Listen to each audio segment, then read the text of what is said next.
there is a question which a lot of people are asking, editorials being written, and the question is, will it empower voter, sir, or will it disenfranchise poor voter?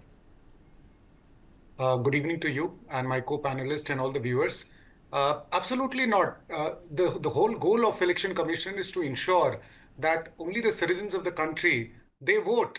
And what better proof you can get than you can find it out in Kishanganj, that for making Avasiya Praman Patra, that is domicile certificate, it is unusually 10 times higher. So I'm told that somewhere around 1 lakh people have applied in that constituency, in that district, to get this Avasiya Praman Patra. And even in Muzaffarpur, a lot of people have applied. This shows that there are a number of people, and it is not hidden from anyone, that in Simanchal area, there are a number of people who have unauthorized residencies. And if the Election Commission is doing the job to ensure that only Indians vote, why would somebody have problems? I don't understand. Maybe they want, such kind of people to really, vote, or maybe they have brought in there, which was a standard procedure earlier with communist parties and as well as Congress parties earlier. So I think that could be the only intention. Otherwise, any right-minded Indian individual in Bihar, there is no hallabula over this. Let me assure you, nobody is concerned. The concern is only for people who are defeatist mindset. They don't have any vision for Bihar. They have no ideas. And that is what they are best known for. I would call always, RJD as a rowdy Janta Dal. That's what they did today. Inconvenience to people. You could see tires burning, you could see other things burning, railways being stopped. You can do things. If you really believe in democracy, then the first thing is you stop doing all these things, right? And look at the kind of contradictions. Two people with Mr. Rahul Gandhi, Pappu Yadav and Kanhaiya Kumar, both of them were not allowed to put on stage with Tejasvi. That itself shows the kind of contradictions. They don't have trust even in their own people and own allies what to say. So I don't think this entire entire thing was good for Bihar or good for the country. Nothing of that sort. It's a bogey which was done in last elections, keeping that constitution, and the people of Bihar resoundingly rejected, as well as people of the country rejected this. Okay, let me take opening comments from Adil Singh, sir. Your opening comments? Kartikeji, the BJP and the Election Commission of India, and both, you can use both of them interchangeably because both of them have one objective, are in a make-believe world.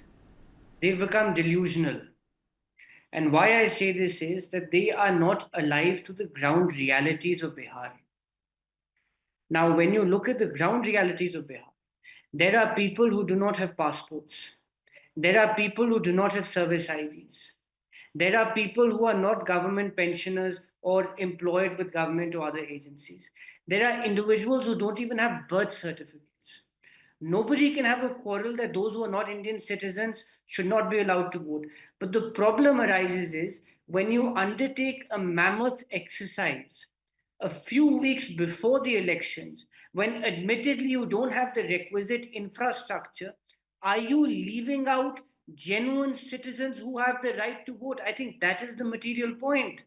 Can anybody disagree with the premise that an Indian citizen who's otherwise eligible to vote, but merely because he comes from a poor background or a background which is not accessible to other government benefits like a job or an LIC certificate, should he be deprived of his right to vote? I think that's the material question we need to ask.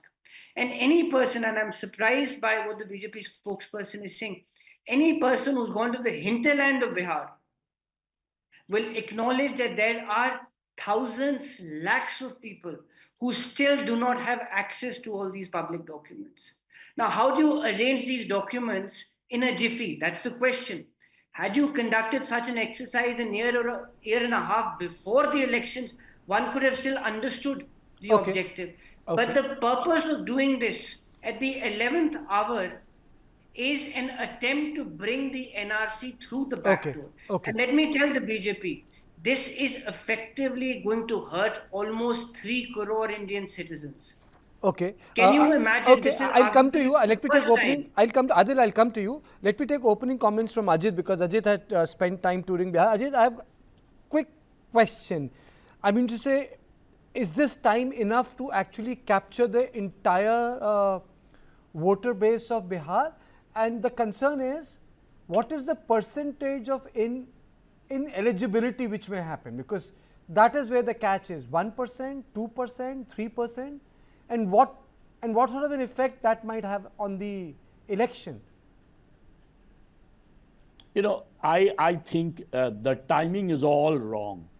I mean, the timing, according to me, should have been after a census was conducted, as in 2001, when the 2003 so-called SIR was conducted. It was after a census was conducted. The last census we have is 2011. The government has not even bothered, after being in power for 11 years in the center and 20 years in Bihar, to conduct a census in the state or in the country. How come you are having this sudden rush to prove the citizenship of Biharis? Take my case. I don't have a birth certificate. I did not study, I did not do matriculation in Bihar. I don't know what the hell is a domicile certificate, but I have the right to vote there. How can you stop it? Based on what? Who the hell will define my citizenship? A guy who's an election commissioner born in Agra. He knows more about Bihar than me.